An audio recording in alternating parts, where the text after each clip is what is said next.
오늘 이 시간에는 성도의 생활이라는 제목의 말씀으로 하나님의 뜻을 함께 살피고 또 주의 교훈을 받는 시간 될 수 있기를 바랍니다. 오늘 우리가 본문으로 삼은 말씀은 로마서 12장 14절 이후의 말씀입니다. 로마서 12장부터의 말씀은 복음을 받은 사람들이, 복음을 믿는 사람들이 어떻게 살아야 하는가에 대해서 말씀을 하십니다. 복음을 받은 사람들이 누굽니까? 성도죠. 우리가 그렇게 부릅니다. 성도는 그냥 교회를 다니는 사람이 아닙니다. 성도는 예수로 말미암아 구원을 받은 사람이고, 예수로 말미암아 죄를 용서받고 영원한 생명을 얻은 사람입니다. 실제로 로마서에는 11장까지는 바로 이 복음에 대해서 잘 설명하고 있습니다. 그 성도라는 말을 가지고 설명하자면 어떻게 성도가 될 수 있는가, 어떻게 성도가 되었는가, 그것에 대해서 말씀하시고 난 뒤에 이제 12장부터는 그 성도된 자들이 어떻게 살아야 되는가, 어떻게 사는 게 성도로 사는 건가 하는 것을 말씀하고 계십니다.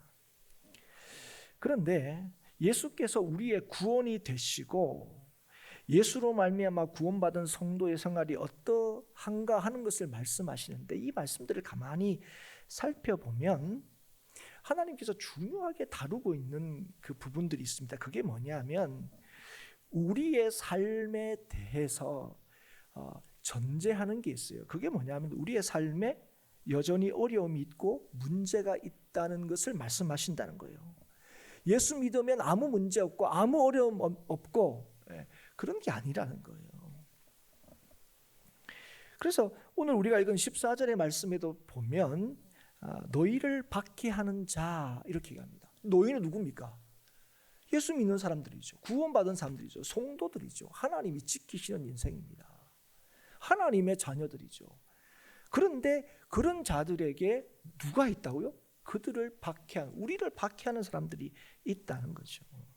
그래서 여러분, 오늘 이 말씀을 통해서도 우리가 알 수 있는 게 무엇입니까? 예수 믿는다고 해서 우리를 대적하는 사람들이 사라지는 게 아니에요. 우리를 힘들게 하는 사람들이 없는 게 아니라는 겁니다. 사실 우리가 예수 믿으며, 그러니까 예수를 믿으면서 살 때 우리가 더 알게 되는 게 뭡니까? 이런 사람들이 더 많다는 거예요. 내가 예수 안 믿었으면 이런 사람 때문에 어려움을 겪을 필요도 없는데, 예수 믿는다는 이유 때문에 더 많은 사람들로 인해서 내가 어려움을 겪을 때가 있습니다. 그러니까 내가 예수 안 믿으면 이게 문제도 아닌데 예수 믿기 때문에 이게 문제가 되는 경우도 여러분 얼마나 많습니까? 왜 그러냐? 세상은 하나님을 알지 못하기 때문에 그렇습니다. 세상 사람들은 하나님과 원수된 자들이기 때문에 하나님의 자녀들에 대해서는 뭡니까? 대적할 수밖에 없는 거죠. 우리를 괴롭힐 수밖에 없는 거죠. 그들 때문에 우리는 힘들 수밖에 없습니다. 그런데 여러분, 우리도 예수 믿기 전에는 하나님과 원수된 자였습니다. 하나님께서 우리에게 분명히 알게 하신 거예요. 여러분, 우리가 예수 믿기 전에 어떻게 살았던지 간에 우리는 어떤 사람들이냐? 하나님과 원수가 되었던 사람입니다. 그런데 우리가 하나님과 원수 되었을 때에 우리를 위하여 예수께서 죽으심으로 우리는 하나님과 화목하게 된 것입니다. 예수의 다시 사심으로 우리는 구원을 받았습니다. 그리고 우리는 하나님의 자녀가 됐죠. 그래서 여러분, 이걸 설명할 때 웬 은혜인가 하는 겁니다. 세상 사람들은 웬 떡이냐 이러지만 이거는 설명할 수 없는 하나님의 은혜입니다. 예수의 그 은혜로 우리는 하나님과 원수였던 사람들이었는데 이제 하나님과 화목하게 되었을 뿐 아니라 하나님의 자녀가 되었다 하는 것입니다. 그래서 여러분, 오늘 여전히 하나님의 원수가 된 자들에 대해서 우리가 취해야 될 것은 뭐냐? 그것은 우리가 누군가 하는 우리의 신분에 따라서 주의 은혜를 받아 하나님의 자녀된 자로서 그렇게 그 원수된 자들을 대해야 한다 하는 것입니다. 그래서 오늘 말씀에도 보면, 특별히 여러분 혹시 성경에 보면 요즘에는 원래 성경에는 없는 거지만 도움을 주기 위해서 그 작은 이 단락에다가 빨간 글씨, 신약은 보통 빨간 글씨입니다. 구약은 보통은 뭐 파란 글씨 하는 것도 있고 또 주황 글씨 하는 것도 있고, 어쨌든 요 약간 빨간 글씨였는데 아마 다 그런 건 아닙니다. 제 성경하고 비슷한 분들은 아마 그리스도인의 생활 이런 제목들이 아마 다 달려져 있을 거예요. 아니면 대동소이한 비슷한 제목들이 있을 겁니다. 오늘 이건 성도의 삶, 복음에 합당한 삶에 대해서 이렇게 다루고 있는 말씀이다. 이걸 약간의 어떤 힌트, 도움을 주는 거죠. 그런데 오늘 이 성도의 삶을 얘기할 때 오늘도 보면 앞에서도 제가 잠깐 언급했지만 오늘도 보면 박해의 상황을 염두에 두고 있는 것을 우리가 보게 됩니다. 실제로 이 편지는 바울이 로마에 있는 교회에게 보내는 편지입니다. 그리고 이 편지를 받는 이 사람들은 실제로 역사적으로 보면 수년 후에 전례 없는 핍박과 고난을 받게 됩니다. 뭐 때문에 그러냐면 이 네로라는 이 황제, 악명 높은 황제하면 늘 네로이지 않습니까? 이 네로가 이 로마 시내에 불을 지르고 이걸 이제 예수 믿는 사람들이 그렇게 했다 이렇게 이제 누명을 씌우죠. 그렇게 했기 때문에 이제 그다음 뭐가 됩니까? 그렇게 했으니까 사람들이 얼마나 예수 믿는 사람들에 대해서 분노했겠습니까? 그래서 실제로 이 로마에 사는 이 편지를 받은 이 성도들이 굉장히 큰 핍박을 받게 됩니다. 그 연장선상에서 바울도 결국은 이제 죽게 됩니다. 그래서 오늘 이 하나님께서 이 말씀하실 때 오늘 보면 성도는 그런데 어떤 박해의 상황에서도 우리를 구원하신 예수님을 따르는 삶을 살아야 한다는 걸 오늘 강조하고 있습니다. 오늘 읽은 이 12장 12절 14절부터 21절까지 말씀뿐 아니라 이후에 계속되는 말씀에도 우리의 형편이 정말 그럴 수 없을 것 같은 형편에서도 여전히 주의 뜻을 따라 살아야 한다는 걸 강조해요. 우리는 형편과 상황에 따라서 사는 사람들이 아니라 우리의 삶의 기준은 복음이어야 한다 하는 거죠. 우리를 구원하신 예수 그리스도 그분과 그분의 말씀이 우리의 삶의 기준, 삶을 살아가는 삶의 태도를 결정하는 근거가 되어야 된다는 거예요. 한마디로 얘기하면 예수로 살아야 한다. 언제나 예수로 살아야 한다는 거예요. 우리가 예수로 살았지 않습니까? 예수로 구원받았지 않습니까? 그래서 우리로 하여금 넌 늘 그 예수로, 너희를 살리신 예수로 살아야 한다 말씀하시는 거예요. 그럼 예수로 산다는 게 뭐냐 할 때 오늘 하나님께서 우리에게 주신 말씀을 통해서 분명히 말씀하시는 게 악을 악으로 갚지 않는 거다 얘기하는 거예요. 여러분, 세상은 악을 악으로 갚는 겁니다. 이 말이 뭐냐면 우리가 괴롭힘을 당하면 그 괴롭힘을 당한 대로 갚아주는 거예요. 여러분, 그게 뭐라고? 그게 여러분 세상의 정의라고 생각합니다. 그게 올바른 사회라고 생각해요. 여러분, 그렇지 않습니까?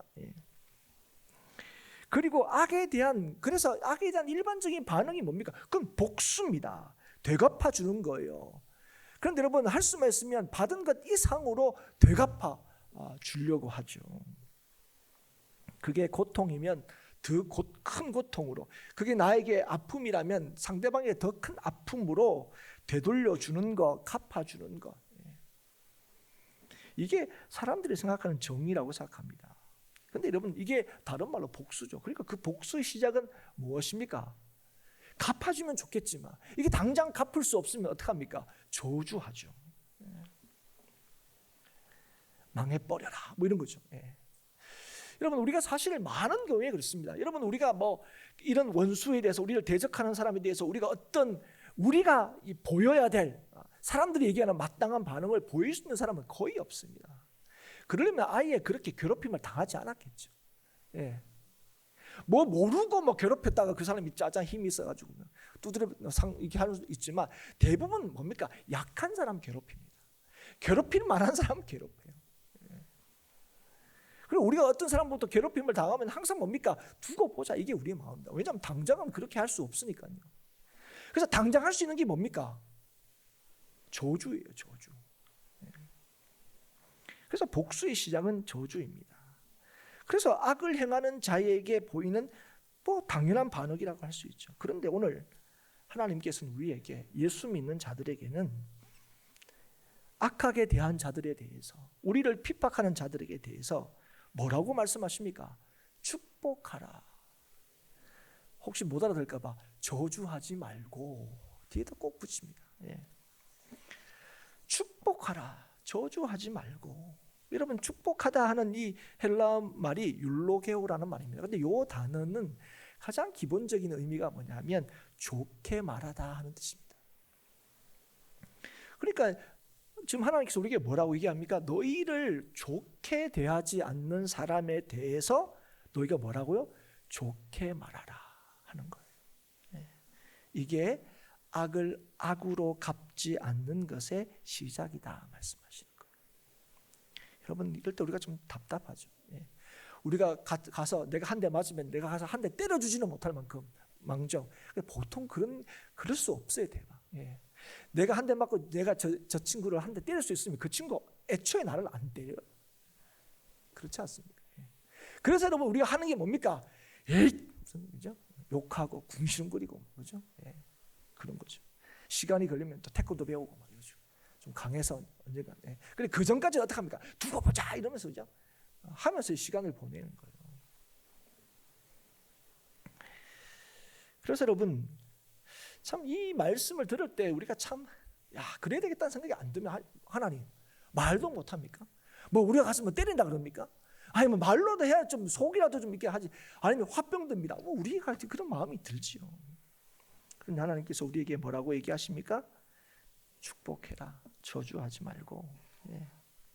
그런데 그렇게만 말씀하시고 그치는 게 아니고 뭐라고 똑같이 얘기하시느냐? 선한 일을 도모하라 얘기하십니다. 이 도모하다 하는 이 프로노에오라는 이 헬라어 단어는요, 크게 두 가지 뜻을 가지고 있습니다. 하나는 미리 내다본다 하는 뜻을 가지고 있고, 또 하나는 관심을 가진다 하는 뜻을 가지고 있습니다. 그래서 여러분, 우리를 박해하는 자들에 대해서 저주하지 말고 좋게 말하고, 그 다음 뭘 하라는 거예요? 선한 일에 대해서 관심을 가지고 그 일을 내다봐라 하는 겁니다. 그러니까 성도의 삶이라는 게 뭐냐? 우리에게 주어진 형편과 상황에 대해서 단순히 반응하는 게 아니고, 그러니까 내가 당했으니까 당한 대로 갚아준다, 내가 억울하니까 나 억울해 이렇게 말하는 게 아니고, 하나님의 뜻에 따른 일에 관심을 두고 그 일을 내다볼 수 있어야 한다, 우리가 말씀하시는 거예요. 이 말이 뭡니까? 하나님이 우리 가운데 여전히 역사하시고 함께 하신다는 사실을 염두에 두고 잊지 말고 행동하라는 거예요. 그래서 억울하게 막 참고 있는 게 아니고, 여기서 뺨 맞고 저기에서 화풀이 하는 게 아니고, 누군가 나를 괴롭혔다면 그 상황 속에서 어떻게 하라고요? 하나님께서 하나님 눈 감고 계셔서 제가 이렇게 당했어요가 아니라, 여전히 하나님이 나와 함께 하신다는 사실을 깨닫고 하나님이 뭘 원하실까? 하나님의 일에 대해서 관심을 두고 그 일을 볼 수 있어야 돼. 미리 볼 수 있어야 한다는 겁니다. 여러분, 이렇게 말씀하시는 하나님은요, 우리 그냥 힘없으니까 참아라 이렇게 얘기하시는 거예요. 이렇게 말씀하시는 하나님은 역사하시는 하나님이십니다. 믿으십니까? 이렇게 하면 우리가 큰일 날 것 같죠. 이렇게 하면 예수 믿어서 그냥 맨날 손해만 보며 살 것 같죠. 아니요. 오늘 우리를 구원하시기 위하여 아들을 아끼지 않고 내어주심으로 우리를 영원토록 하나님의 자녀 삼으신 우리 하나님은 세상의 왕이시고 주인이시고 세상을 다스리시는 분이십니다. 그래서 여러분, 오늘 이 하나님의 뜻 안에 뭐가 있습니까? 진짜 우리의 평강이 있는 거예요. 여러분, 오늘 모든 사람과 더불어 화목하라 할 때 여러분, 누가 이 말씀에 아멘할 수 있습니까? 하나님이 지금도 우리의 하나님이시고 주님이 우리와 함께 하신다는 사실을 믿는 사람들은 아멘할 수 있는 거예요. 너희를 박해하는 자들을 저주하지 말고 축복하라 할 때 아멘할 수 있는 거예요. 그런 상황 속에서 야 이거 어떻게 하지가 아니라 하나님의 선한 일을 도모하라 하시는 말씀에 아멘 할 수 있는 거죠. 그런데 여러분, 그런데 좋아요. 그런데 여러분, 이렇게 될 때 여전히 뭐가 남습니까? 원수가 남아요.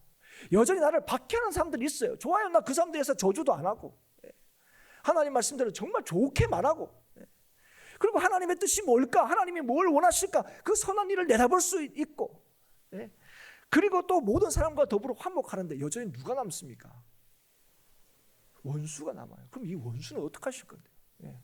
계속 나를 괴롭히게 놔두실 겁니까? 우리가 이 원수에 대해서 뭐라고 취해야 할 태도는 있어야 되지 않을 겁니까? 그러니까 적극적으로 태워야, 그래서 모른 척합니까? 어떻게 됩니까? 이렇게 할 때 오늘 뭐라고 말씀하십니까? 하나님의 진노하심에 맡기라.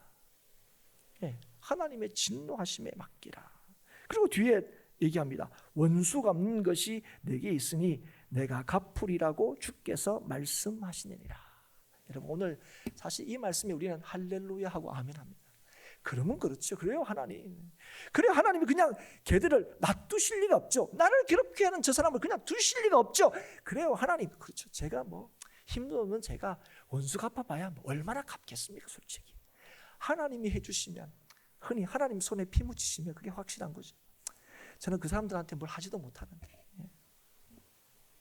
우리는 이 말씀에 대해서 우리가 아멘 하고 싶고 할렐루야 하는 것은 이 말씀을 그렇게 이해하고 받아들이기 때문에 그렇습니다. 근데 여러분, 하나님은 이 말씀을 야 내가 갚아야 제대로 갚아준다 하는 의미로 하신 말씀이 아닙니다. 여러분, 만약에 야 니보다 내가 더 잘해, 원수는 내가 더 잘 갚아, 그러니까 너는 원수 갚지 말고 내가 갚도록 해라, 이 말이라면 그러면 그 다음에 20절의 말씀은 뭔가 모순되는 거예요. 그렇게 얘기해 놓고 우리한테는 원수에 대해서 어떻게 하라고요?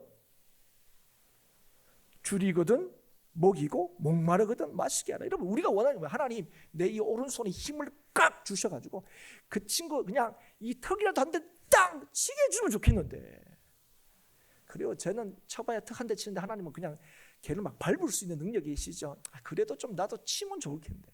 근데 그럼 나한테도 야 와서, 우리 그런 거 있잖아요. 야 너도 와서 한 대 쳐. 우리가 그러잖아요. 그런데 하나님이 우리한테 한 대 쳐 이렇게 얘기하지 않으시고 우리가 원수에 대해서는 어떻게 하라고요? 이렇게 하라고요. 여러분, 그래서 여러분, 이 하나님의 진노는 우리의 입장에서는 하나님의 진노는 뭡니까? 나를 괴롭히는 사람들을 완전히 박살내는 거라고 생각하는데, 여러분, 하나님의 진노의 목적이 뭔지 아십니까? 죄인을 멸망시키는 게 아닙니다. 여러분, 하나님의 진노는요, 죄를 깨닫게 하고 돌이켜 구속하게 하시기 위해서입니다. 여러분, 하나님께서 이스라엘 백성들에게, 하나님의 택하신 이 이스라엘 백성들에게 하나님의 징계를 얘기합니다. 하나님의 심판을 얘기합니다. 그 겁주시려고 그런 거예요? 아니면 진짜로 그냥 때리시려고 그런 거예요? 아니에요. 그 죄를 깨닫게 하고 돌이키게 하고, 그래서 온전히 하나님의 사람으로 살게 하시기 위해서입니다.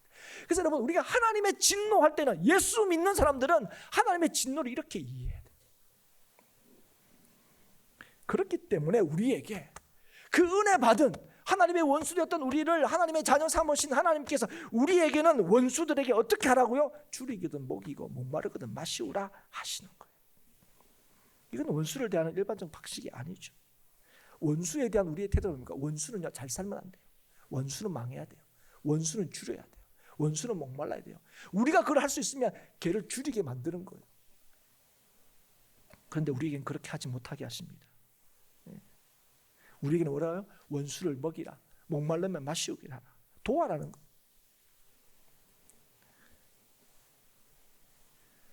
여러분, 왜요?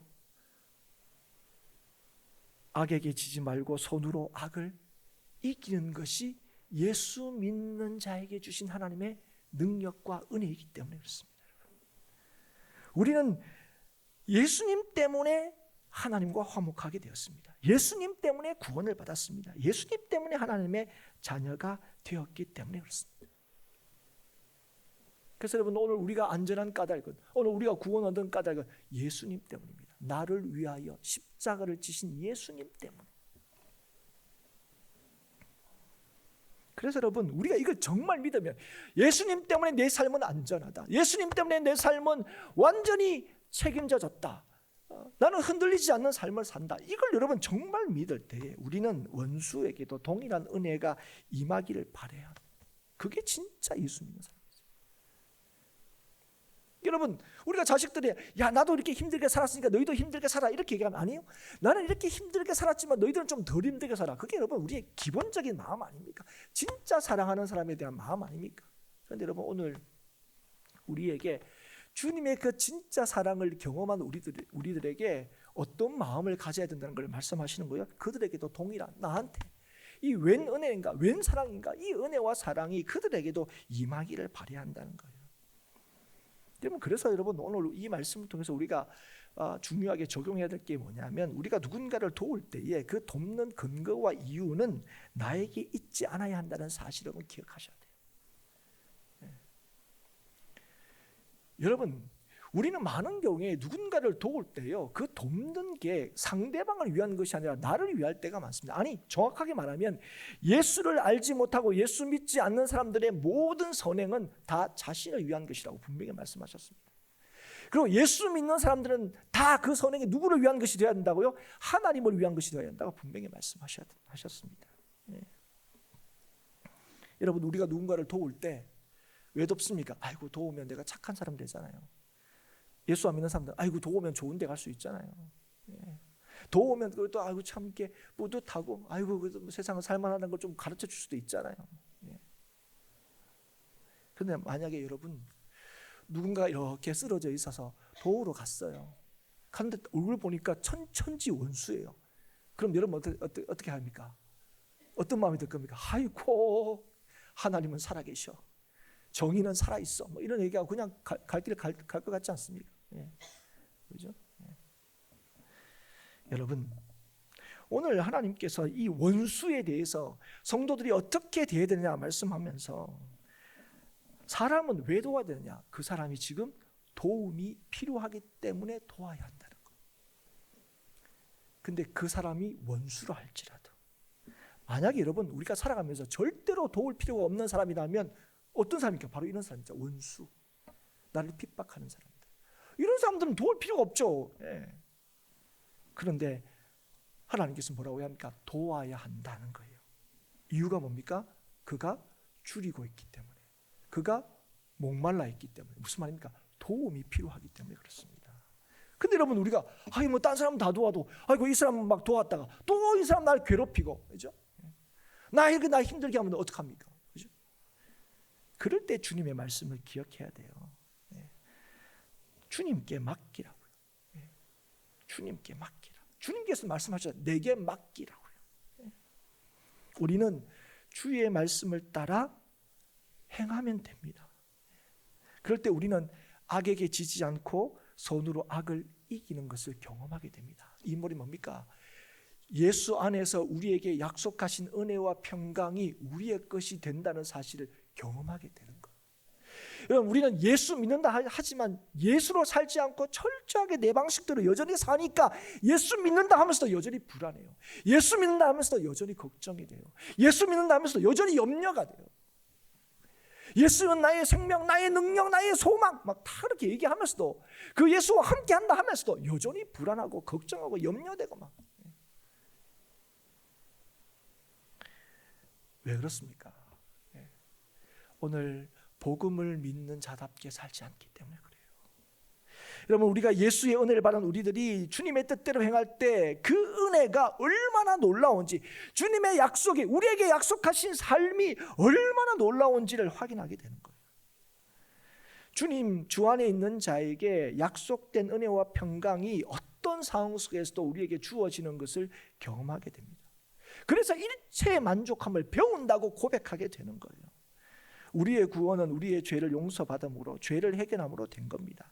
그래서 우리의 구원은 그 용서하심을 믿고 그 은혜를 쫓을 때 누릴 수 있게 되는 겁니다.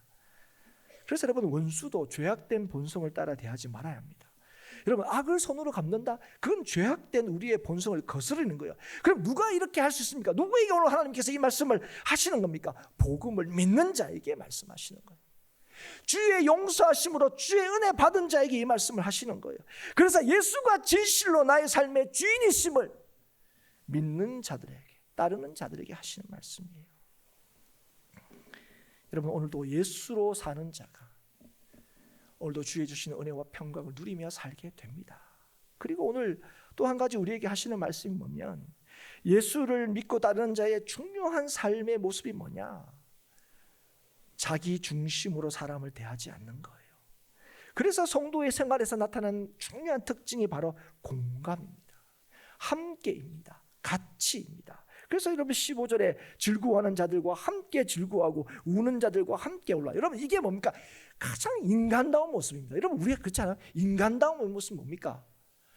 즐거워하는 사람들과 같이 즐거워하고 우는 자들과 함께 우는 거예요. 그런데 여러분 어떡합니까? 즐거워하는 사람들과 우리가 같이 즐거워하지 못하죠. 심지어 사촌이라도 땅 사면 배가 아파요. 사랑하는 여러분, 오늘 하나님께서 우리에게 말씀하십니다. 성도는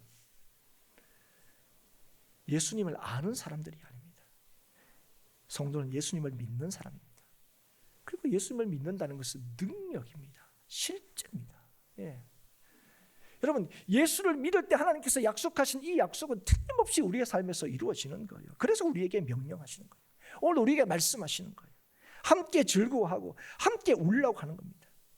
그러기 위해서는 어떻게 됩니까? 마음을 같이 해야 되죠. 높은 데 마음을 두지 말아야 됩니다. 내가 높아지지 말아야 됩니다. 내가 옳다고 하면, 나는 문제가 없다고 하면 공감할 수가 없죠. 함께 할 수가 없습니다. 내가 살아있고는 하나가 될 수 없습니다.